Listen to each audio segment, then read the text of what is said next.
pencegahan virus dari 3 virus yang paling utama sih, paling umum itu ada untuk panleukopenia, rhinotracheitis, sama kalisivirus.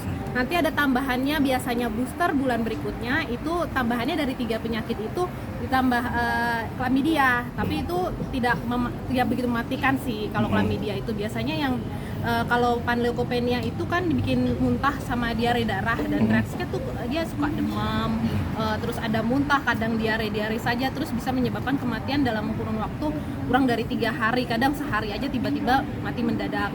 Nah, kalisi juga dia akan berliur-liur, tambahannya selain demam-demam itu sama kalau rhinotracheitis lebih ke isaknya flu yang parah banget sampai kental berair gitu.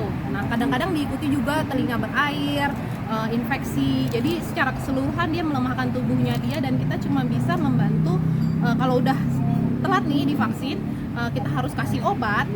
Dia bisa bertahan, kalau dia dalam 3 hari bertahan tidak mengalami kematian, kita infus, dia bisa membangun kekebalan tubuhnya dia sendiri sampai dia bisa sembuh kira-kira dalam waktu seminggu. Tapi kalau enggak ya terpaksa, ya memang tidak ada obat untuk ke arah sana. Oke. Gitu. Mahal apa enggak, Mbak? Dan sekarang kan juga ada COVID juga nih, seperti apa penanganannya? Jadi kalau biaya untuk pengobatannya jelas mahal, tapi kalau vaksinnya jauh lebih murah ketimbang pengobatannya, karena pengobatannya harus infus, anti pendarahan. Jadi sama vitamin C semua itu injeksi. Karena kalau misalnya kita kasihkan berupa minum, ada persentase yang masih bisa kuat menerima, ada yang memuntahkan lagi obat-obatan itu. Jadi untuk mencegah itu lebih baik kita vaksinasi sih, paling ideal ya, untuk mencegah sebelum mengalami sakit. Kalau misalnya seperti kita kalau vaksin COVID gitu kan, kita nggak boleh sakit kan saat menerima vaksin. Jadi imun kita harus cukup kuat, kita vaksin supaya bisa membentuk kekebalan terhadap penyakit itu.